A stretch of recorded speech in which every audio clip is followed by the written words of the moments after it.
Hello everyone, welcome to our new mini blog. আজকে আমার ছিল ফার্স্ট মুভি ডেট, তাও আমার বাচ্চা দুটো বান্ধবীর সাথে। তো আমি রায়গঞ্জে এসে ওদের সঙ্গে দেখা করে চলে এসেছি মুভি দেখতে। এসবিএফে এসে আমরা মুভির টিকিট কেটে নিয়ে লিফটে করে চলে আসলাম ফার্স্ট ফ্লোরে। এখানে এসে আমরা টিকিট দেখিয়ে ভেতরে ঢুকে যাই। আর ভেতরে এখানে অ্যাম্বিয়েন্সটা আমি ফার্স্ট টাইম এলাম, ভালোই লাগছিলো আমার। এখানে ফটোশ্যুট করলাম একটু সবাই মিলে। তারপরে 4:30 বেজে যায়, আমাদের মুভি টাইম স্টার্ট হয়ে যায়। সবাই ঢুকছিল, আমরাও ঢুকে যাই ভেতরে। আমার তো ফার্স্ট টাইম, আমার সব জায়গায় যেতেই ভয় লাগছিল, অন্ধকার চারিদিকে। তারপরে গিয়ে বসে পড়লাম আমাদের নিজেদের সিটে। তারপরে মুভি দেখা স্টার্ট হবে, পুরো হল ভর্তি হলো, তারপরেই মুভি স্টার্ট হলো। আর আমরা আজকে দেখতে এসেছিলাম ধূমকেতু মুভি, যেটা এখন ট্রেন্ডে চলছে, দেব শুভশ্রী। এটা একটা নস্টালজিক ব্যাপার আছে।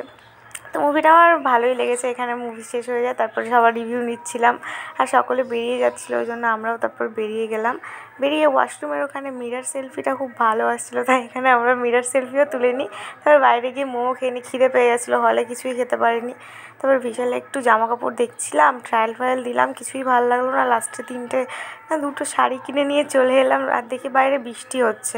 বৃষ্টির মধ্যে আমরা আইসক্রিম খেয়ে আসার সময়, আজকে মঙ্গলবার ছিল, হনুমান মন্দিরে প্রণাম করে প্রসাদও খেয়ে নিই। ভাগ্যে থাকলে সবই পাওয়া যায়, নাহলে এই টাইমে প্রসাদ পাওয়া যায় না। 9টা বেজে গেছিলো। তারপরে আমাদের এক্সপো যাওয়ার কথা ছিল, বাট আমরা এক্সপো গিয়ে দেখছি তখন আর এন্ট্রি বন্ধ হয়ে গেছে। তখনই বন্ধ হয়ে যাবে, তাই আর টিকিটও দিচ্ছিল না। তাই আমরা বাইরে থেকে ঘুরে টুরে আমাদের স্পেশাল বৌদির দোকানে চা খেয়ে নিই। তারপরে এই তো নাচতে নাচতে রুমে চলে আসি। এসে বিরিয়ানি নিয়ে এসেছিলাম, বিরিয়ানি খেয়ে এবারে আমরা 3জন মিলে মাস্তি স্টার্ট করি। ভিডিও রিল করা, অনেক কিছু করছিলাম, অনেক মজা করছিলাম। এইভাবেই পুরো রাত কেটে যায়।